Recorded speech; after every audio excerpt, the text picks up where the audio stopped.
and welcome to The Game Changers. I'm Sue Anstiss, and this is the podcast where you'll hear from trailblazing women in sport who are knocking down barriers and challenging the status quo for women and girls everywhere. What can we learn from their journeys as we explore key issues around equality in sport and beyond?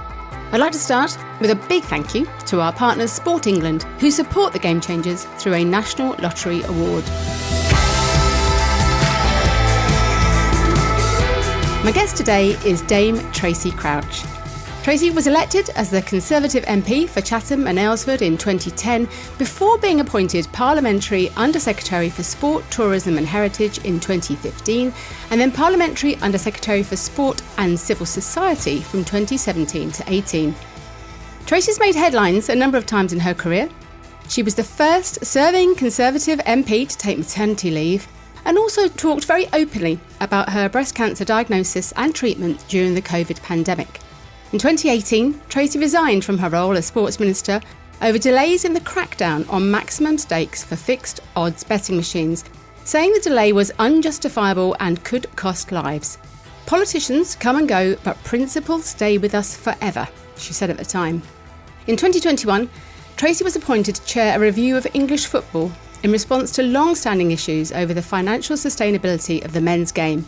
The main recommendation of the review was for an independent regulator for English football, which very much put Tracey back in the public eye. Tracey chose not to stand for re-election as an MP at the 2024 general election and has gone on to become Managing Director of Sport at Hanover Communications. Tracey is also a qualified FA coach and manages a youth girls football team.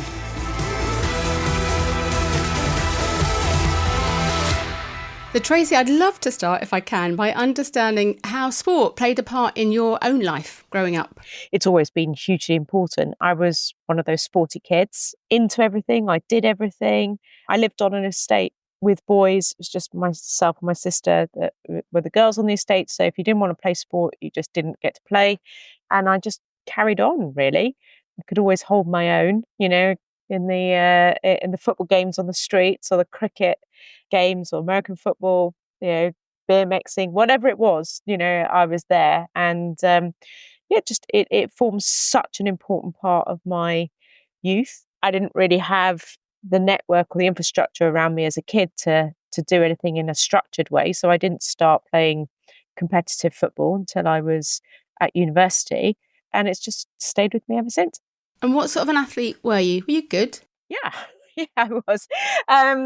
At primary school, I was sports captain. I was house sports captain. At secondary school, I went to an all-girls school. So obviously traditional sports like netball, hockey, athletics, tennis, not football, gymnastics, all that sort of stuff. I was in the school netball team. But yeah, I was okay. I played for the first team at university in football and then just kind of stopped really playing properly.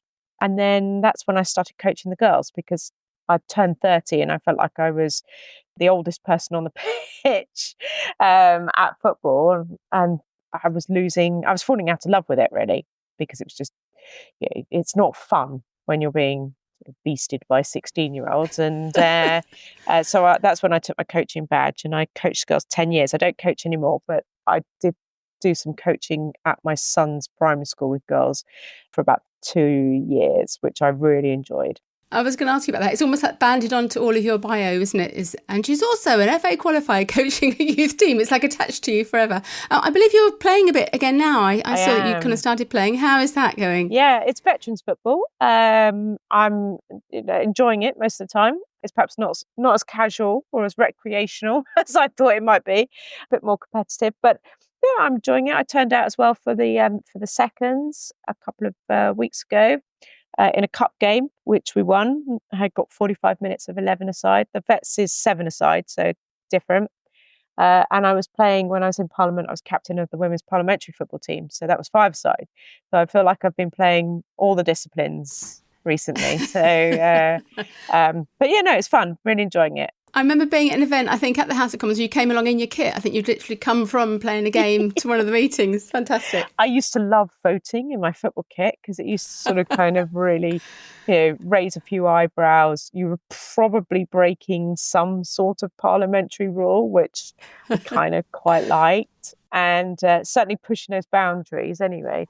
And tell us a little bit about coaching, your experience of coaching. Obviously, we're doing a lot more in that space now to try and encourage more women to come through and coach at all levels. But what did you enjoy about it at the time? I coached girls and I didn't have any kind of blood relationship with the team. Quite often in youth sport, it is somebody's parent, that is involved. So I really enjoyed just being an outsider, coming in and doing it because I wanted to do it and not because I had to do it in order for the team to exist. And I learned actually quite a lot from it. It was not just the stuff of learning how to coach girls, and skills and drills and all that sort of stuff. But actually, I learned how to engage with people about sport in different ways. And I stayed with my team from, they're effectively 8 and 9 when I started and all the way up to when they were 18. And I see them now on social media and they're mums themselves, or they are, fulfilling their professional dreams. I actually, when I was coaching the Key Stage 2 girls at my son's school, we were in a tournament and one of the girls that was in my football team was a teacher at a school coaching girls in that tournament. They absolutely thrashed us as well. So she took great joy in that. But so it was really nice. It was a really nice journey and I have nothing but really fond memories, apart from perhaps the really cold fingers that I used to get putting up the nets on a winter's morning. But it was nice. It was a fun time and it really added to me as a human being. I got so much out of it, but it also, from a political perspective, gave me a real insight into some of the challenges of grassroots football. And in particular, the challenges of girls in grassroots football, how they would get second dibs on pitch allocation, how the facilities weren't appropriate for girls, how you'd turn up on a recreational field and you'd see boys weeing in bushes, but you can't do that as an 11, 12-year-old girl. You can, but it's not the most nicest thing to do.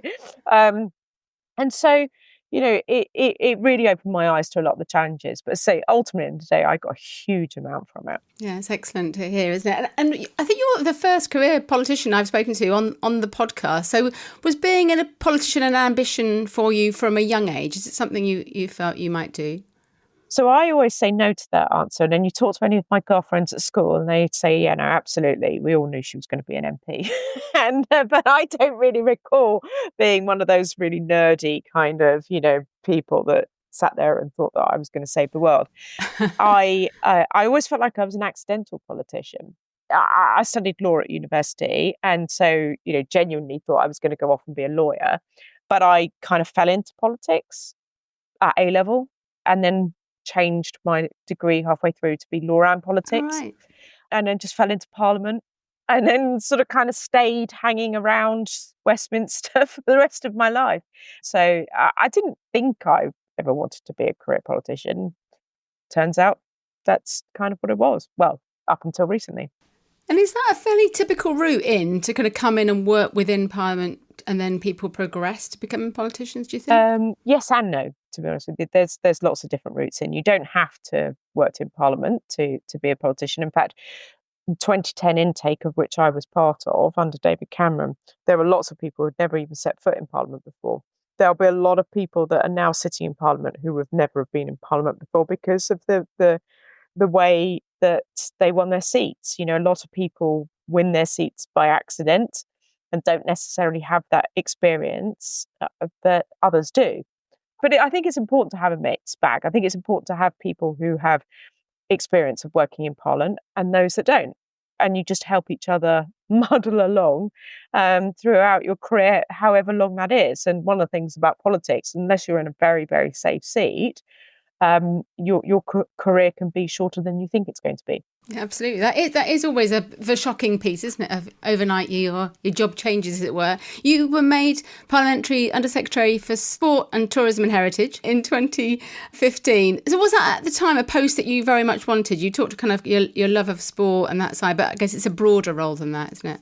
Yeah, I wouldn't have accepted any other job in government. And actually, even the proposal was a surprise because I had spent my first 5 years in Parliament, being, as I like to term it, independent minded.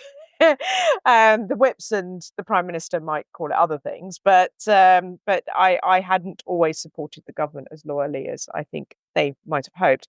So my appointment was unexpected. And when David Cameron rang me up, I was genuinely very surprised. And in a way that I think is something that happens more with women than with men, asked him if he was sure and whether or not he actually genuinely had the confidence in me to be able to do the job. And once he had told me very clearly that he thought I was going to be a round peg in a round hole, I accepted. And that was the start of my 3.5 years, let's say, of ministerial career. And at the time, as you came in, what were the biggest challenges, would you say, that sport was facing then in 2015?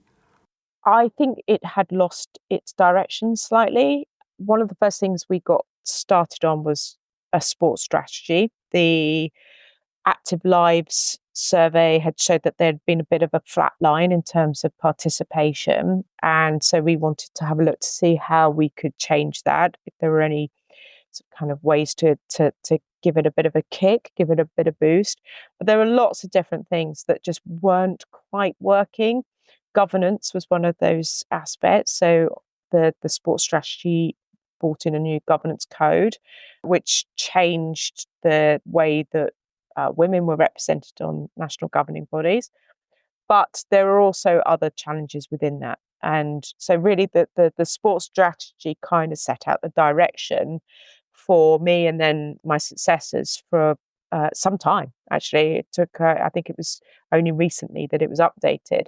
So it was a really important piece of work to get focused on straight away. And was that something when you came in, is that something you, as a new minister, kind of recognised? Because obviously there have been others before you and things had just continued on. Is that something that you drove personally, that you felt there needed to be more of a change in strategy? I'd spoken about it when I was on the backbenches, and I'd been on the DCMS Select Committee where we had looked at some of these issues. But I also think that there was an appetite within the civil service as well. And, I know that some of the narrative recently has been about the civil service being some sort of beast that operates behind the scenes. But sometimes if you get the right minister connecting with the right members of the civil service, you can really sort of drive significant change. And I think I just happened to be in a really lucky position where I had great civil servants who shared an appetite for doing something quite spectacular in the sports field. And we did. And whether it was to do with integrity in sport, whether it was to do with participation, whether it's to do with PE, which doesn't sit within DCMS but requires really close working with DfE, whether it's to do with governance. Some of these things are not the sexiest of issues, but they mean so much to sport and to the future of sport. And so we just had that connection, and it just worked really well. I remember actually the first time I heard you speak at an event when you were sports minister. I think it might have been the Sport and Recreation Alliance conference at the Oval. And I came home and I was absolutely raving about you because you were so incredibly authentic. And I felt like you really cared and you understood sport, and you weren't, in the nicest possible way, you weren't just reading the notes that civil servants had given to you, which, I've been lucky enough to be at lots of events and heard lots of ministers, and that is sometimes the case. And it didn't feel like that. I think it's really interesting you're saying almost not towing the party line. I think you might have been the first Tory MP I came home and thought, I'd really like her. It was a weird experience, I should say. So I guess that's interesting, isn't it? In terms of politics, do you feel you've always been a Conservative, that was kind of where you were. Was there any chance that might not have been the case in terms of your coming into politics? No, not really, because of my age and my background and everything else. So I was studying politics when John Major became Prime Minister, and John Major was a huge inspiration to me. He and I'm sure you don't often hear that, because actually in Conservative circles you always hear about Maggie Thatcher and everything else. But I was too young for Maggie Thatcher. She was there in my consciousness, but actually I was too young to sort of kind of really understand her ideology and what that meant and everything else. But for me, John Major was there. He was from a single parent family, which I was from a single parent family. He was at a grammar school. I was at a grammar school. He had ambitions to do things and very much set out his stall, his ideology about meritocracy, about working hard, about opportunity. And all of that just sang to me. And at the time, the Labour Party were in a different place. They're being led by Neil Kinnock, and Liberals by Paddy Ashdown. And it just didn't really, it didn't click. Had I been 5 years later, that person could have been Tony Blair. And actually, there isn't much difference between the two. And so, I sort of kind of made my connections and started working from a voluntary perspective in the grassroots of the Conservative Party. And although I'm very much in the centre of the Conservative Party, and more of the left of the Conservative Party, it's just, a bit like a football team. I kind of got my tribe and I stick with my tribe, and that's it. And there were ups and downs in that long-term relationship with the Conservative Party, but ultimately I'd never be anything else up other than that. But I'm a sort of kind of, a friendly, not a critic. I'm a sort of kind of, I can be critical of my party and yet still love it dearly. So, but then on the issues, in Westminster, I always worked on cross-party issues, whether that be sport, whether that was gambling, whether that's the issue of loneliness, the charity sector, animal welfare, the environment. I just didn't see them in this sort of kind of tribal political party aspect. And as a result, I've managed to maintain relationships with members from all parties throughout my career and even now. Yeah, that's interesting, isn't it? Last week we were at that Sky Sports salon event, and you were in the room, and Lisa Nandy was in the room, and she gave a bit of a talk with a microphone. And I thought, it could have been you. The things that she was saying were all the things that you could have said had the microphone come to you. So it's interesting, isn't it? It doesn't need to be polarised one against another. We can all be working in the same direction, as you say, in a cross-party fashion. Sport is one of those briefs where there's very little politics, parliamentary politics in sport. There's more politics in sport than there is in Westminster. And actually, Lisa spoke really well last week. And I texted her afterwards to say that I thought she was absolutely spot on. And actually, I thought so. She came across as very authentic. She didn't make it political. She didn't need to. It gave me some heart that women's and girls' sport may somewhere be on the agenda. We haven't seen it yet, but maybe it will be there. And I think that's an important thing for her and for Stephanie Peacock, her sports minister, to reflect on as they go forward. And I was going to ask you, clearly you did some amazing things in your role as minister, but I've been in sport for over 30 years, and I do get frustrated that repeatedly, I almost don't see governments using sport and physical activity as a tool perhaps to tackle some of those wider societal issues around poverty, inequality, mental health. We're touching on it, and I know it's hard. It's a huge beast to kind of turn around, isn't it? But why do you think that is? And I guess what would you like to see change there if it could? So I would say that they do, but they don't do it enough, and they certainly don't PR it. So I can't tell you how many cross-government committees I've sat on where, I don't know, a minister from the Home Office or the minister from Justice has turned around and said, Tracey, we need more sport money for this. And you sit there and say, well, actually, Minister, you are already getting that. You're already paying for whoever to go into your prisons and to support them using sport to help with rehabilitation or reintegration. Or the Home Office, your police and crime commissioners are engaged with sporting organisations to tackle gang crime or, theft or things like that. In the health department, they have a huge physical health budget, of which you would see some of it in terms of rehab or prehab.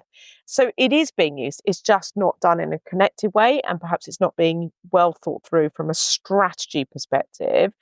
And it's certainly not PR'd enough. I would say that there's definitely things happening that we just don't know about, but we should know about. There is definitely room for massive improvement. My proposal to the Boris Johnson government, which was liked but never activated, was that I think that we need a restructured Whitehall. We need a department for wellbeing.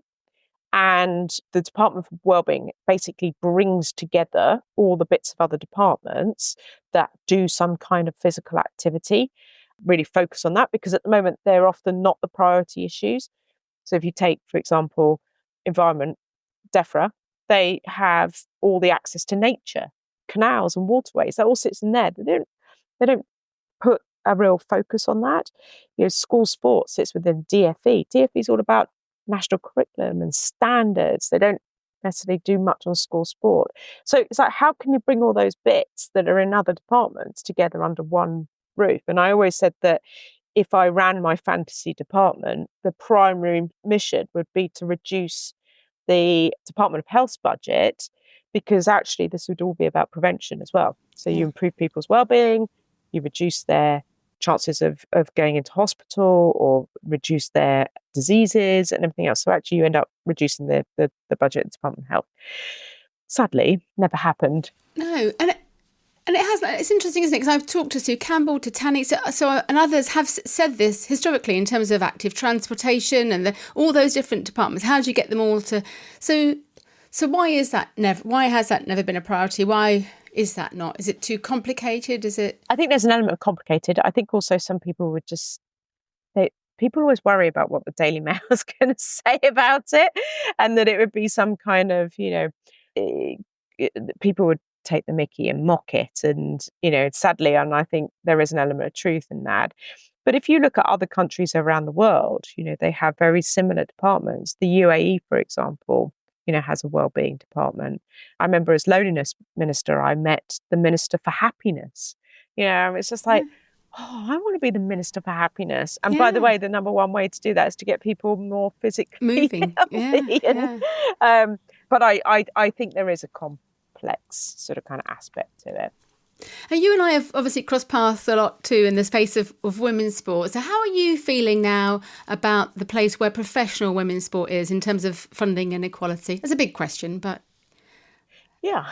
How long have we got to answer?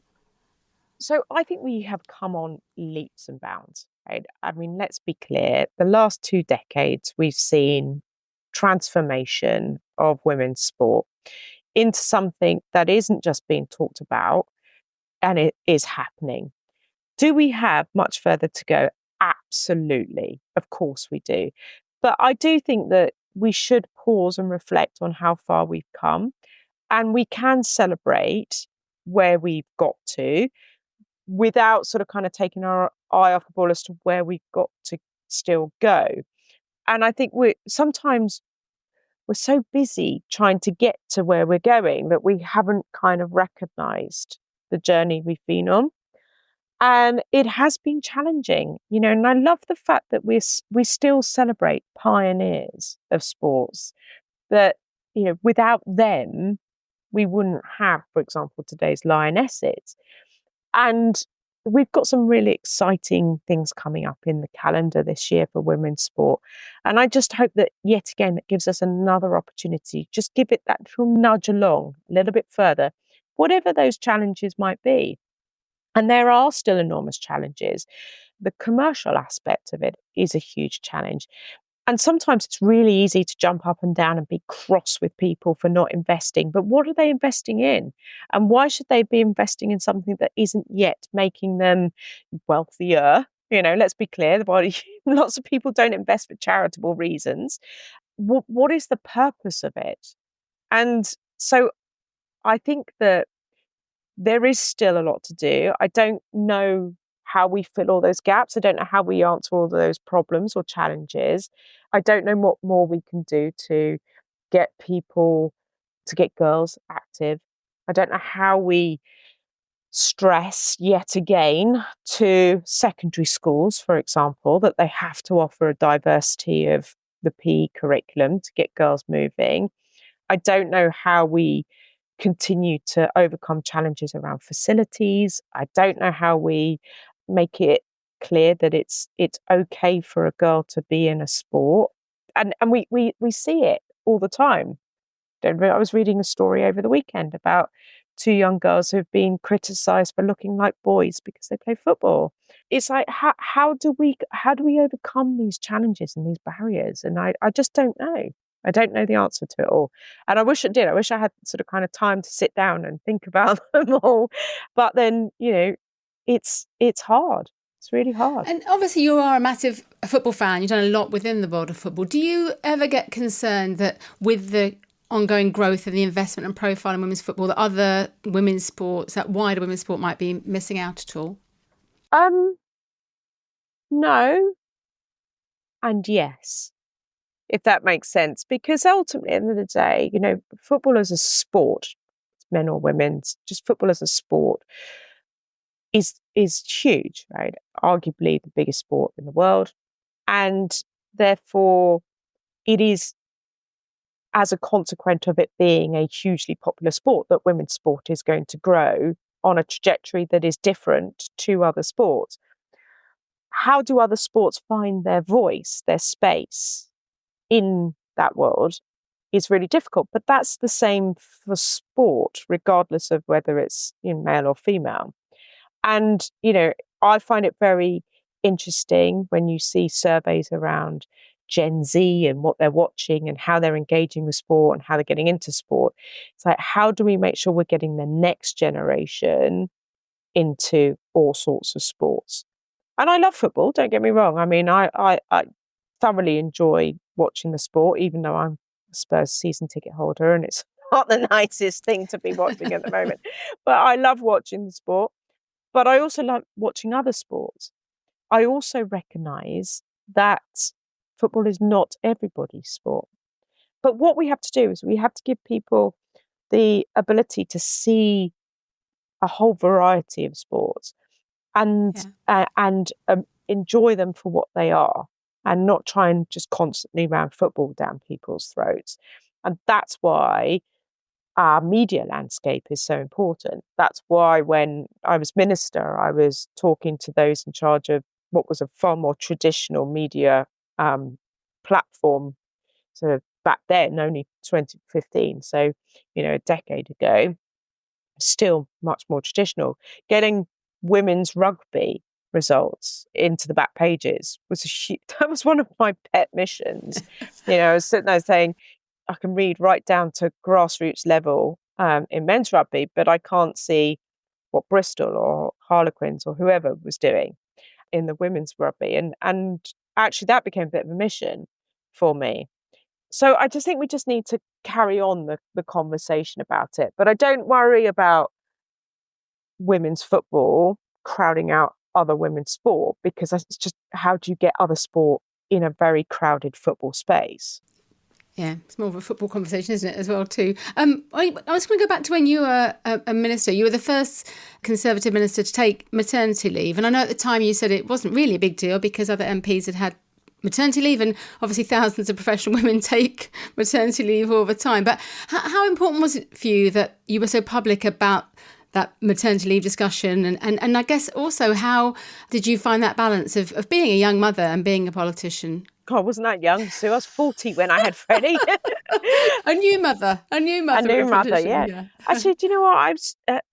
I was always really desperately keen to just take it all in my stride and not really see myself as anything special, because I never quite understood the fascination as to why MPs going on maternity leave was such a big deal when there are people taking maternity leave from, really challenging jobs all the time. And also, my income was secure, right? And that isn't the case for every woman taking maternity leave. So, and it was, I always found it slightly bizarre, this fascination by it all.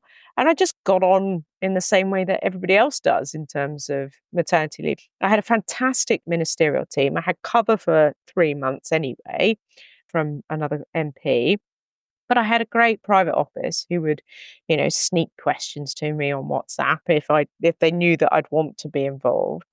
And and I took my 3 months and I was back in time for the Rio Olympics. So it was fine. Everything just worked perfectly. But it doesn't stop, and as your kids grow up, other things pop up. I mean, while we've been on this call, recording this podcast, Freddie's dentist has rang me 3 times. So, it just Do you need doesn't to take stop. it? No, it's fine. They're calling me back anyway. But it's, you're just a working mother. I'm really lucky to have a husband who's very supportive, who has always enjoyed being pretty much the primary carer Monday to Thursday. I get home and rewrite all the rules on a Thursday, and we still do that. When I gave up working in Parliament, everyone would say, "Well, you must be looking forward to having Tracey home at more." And he was like, "I hope not," knowing full well what the consequence of that would be.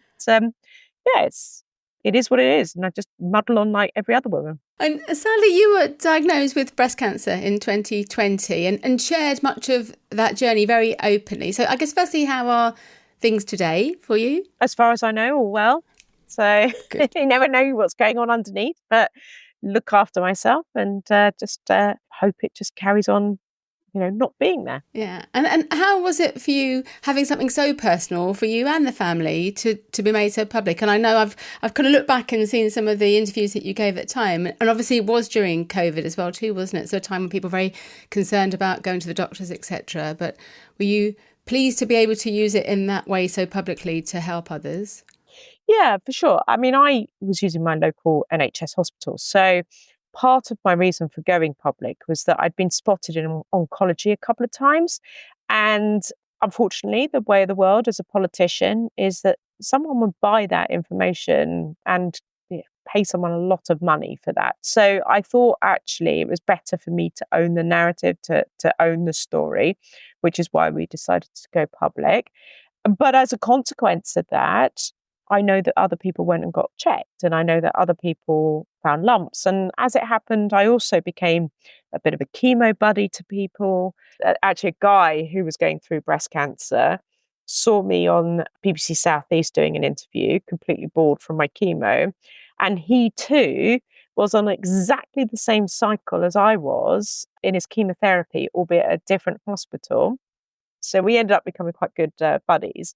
And other people got in touch with me afterwards to say they'd just been diagnosed, and I didn't mind, and being able to give people some, share parts of my journey, because everybody's journey is different, but share my experience and how I got through it, and some things that happened, some things that didn't happen. And yeah, it's been interesting. I found when I was in Westminster, quite often people from the breast cancer world would want to talk to me a lot. And I found on a couple of occasions that was quite triggering. So I did have to have honest conversations with myself about how involved I wanted to be in some of the issues, and step back on a couple of occasions. But I think if you know yourself well and you won't know the sort of things that drive anxieties, and in particular health anxieties, you can do that. You can kind of dip in and dip back out again. And that's what I continue to do. And after 14 years, you stood down as an MP in the general election in 2024, saying it was entirely for personal and positive reasons. So was it a very difficult decision to make at the time? No. Love it. No, not really. I'm sort of kind of one of those people that once I've made a decision, I'm very much at peace with that. In the same way that when I decided to leave government, I never regretted it at all, because I made the decision. I genuinely felt like I'd had a wonderful 14 and a half years in Parliament, that I'd achieved a lot. And I achieved almost, not everything, but almost everything that I'd wanted to that point in time. I found my breast cancer journey a really enlightening experience, along with climbing Kilimanjaro, actually.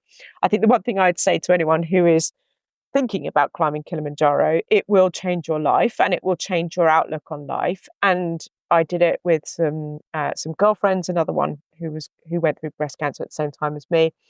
That and the cancer journey, and my son growing up, and all sorts of different things, just all culminated in a decision to just go and do something else. I turned 50 in July, and I'm actually not somebody who's frightened of turning 50. In fact, I'm very much looking forward to it, if only because then I go up an age grade in parkrun.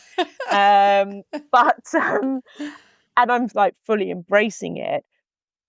So it was just, I have the next parts of my professional life to get on with. I was never going to be a politician for life. Did you know that? Did you always know that you weren't going to be?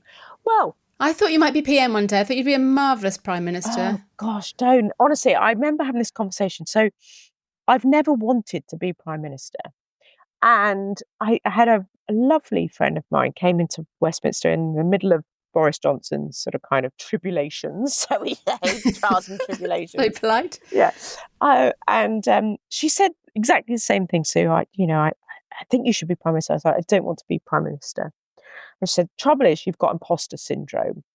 And I was like, I don't have imposter syndrome. She said, no, you do. You need to go see my life coach. And so I was, dispatched off to see the life coach. And after 3 hours of doing quadrants and color-coded this, that, and the everything else, she was like, no, you don't have imposter syndrome. You just don't want to be Prime Minister. And I didn't. And actually, part of the problem with politics, and this is going to sound arrogant, and I don't mean it to be arrogant because that's not who I am, but part of the problem in politics is sometimes things happen by mistake. And I could see what was going to happen at the general election, long before I took my decision to leave. I would have probably won my seat. And then you find yourself in opposition. And either, before you know it, you're either standing for leader or you're in the shadow cabinet, with potential that next time you then stand for leader, and then one day you end up being Prime Minister. And I was like, I just don't want to be Prime Minister. So I didn't want to be this accidental kind of Prime Minister. So I was just like, no, it's better to just leave altogether. And then I can't even accidentally turn up one day in Downing Street. Might you ever go back? Is that done now? It's done. You wouldn't. It's done. And actually, no. It's like, the way I see it is, I had a 14-year relationship with Westminster. I have some very fond memories. There were times I absolutely loved it. There were times I didn't love it so much, but I moved on. I moved on from it. I broke up with it, and therefore I'm not going to go back to it. And so, no, that's my time in Parliament done. And what advice would you give to any young woman who's considering entering politics today?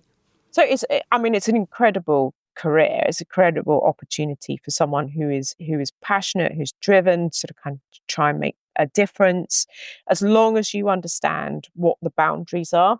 So I think the most disappointed politicians I ever met are those that have gone in and said that they want to change the world, because you can't change the world, right? But you can change the world of individuals. So when people used to come to me in a constituency surgery, they used to come because they were at the lowest they've ever been, the most vulnerable that they were. And if you can help them through that process, and by the way, probably only 3 out of 10 you would get a successful outcome from. But if you help those 3 out of those 10, you change their lives. And, and that was what making a difference was about. It was making a difference to individuals. It was making a difference in the community. And then if you are lucky enough to be in a position where you can change a particular law, or you can change policy direction, or in my case, bring in entirely different, new strategies or governance codes, then you've achieved a lot. But there's also enormous frustrations with being a politician, in that you can't win every fight. Sometimes, even if it's the most sensible thing, you're still up against, people who don't agree with you. And so it can be frustrating as well. And then the atmosphere in Westminster has changed since I got elected, a lot more viral campaigns. There is no such thing as a personal life. Everything you do is done in public. So it can be enormously challenging. But ultimately, at the end of the day, if you go in for the right reasons, you will get an enormous amount out of it. You've since been appointed Managing Director at Hanover for the Sports Department or Sports Division, is that? What's your formal title there? Managing Director of Hanover Sport. So I deal with all the sports clients and aiming to grow the business, just in case anyone's listening and has a RFP ready to send over.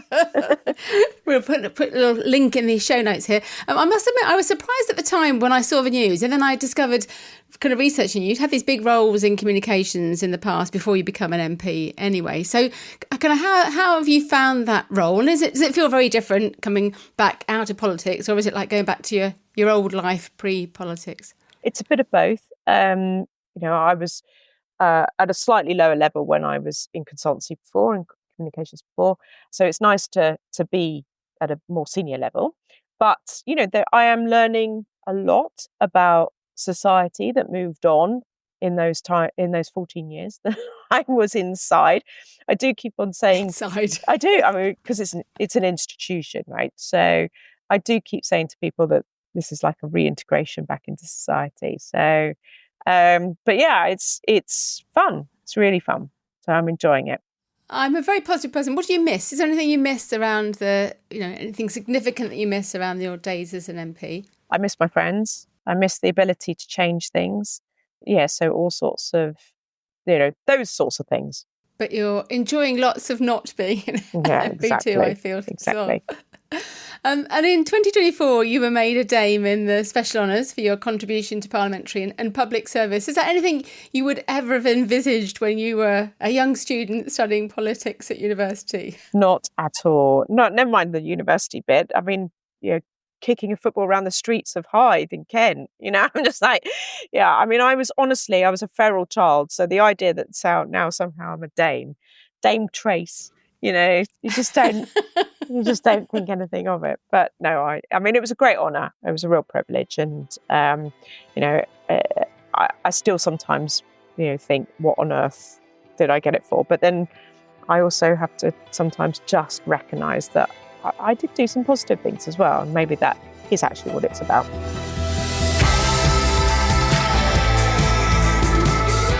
Thank you so much to Tracey for such an honest and open conversation. It's clear to see why she had the success she did, and we wish her well for the future.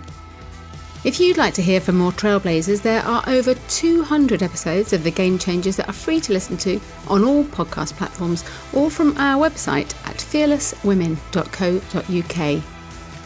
Previous guests include elite athletes, coaches, entrepreneurs, broadcasters, scientists, journalists and CEOs, all women who are changing the game in sport.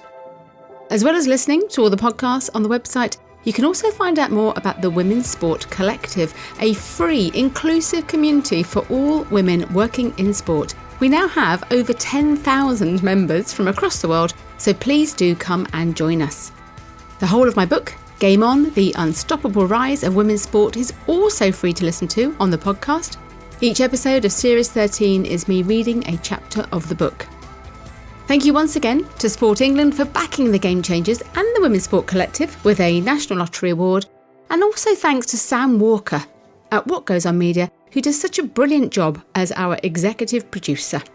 And a final thank you to my lovely colleague at Fearless Women, Kate Hannon.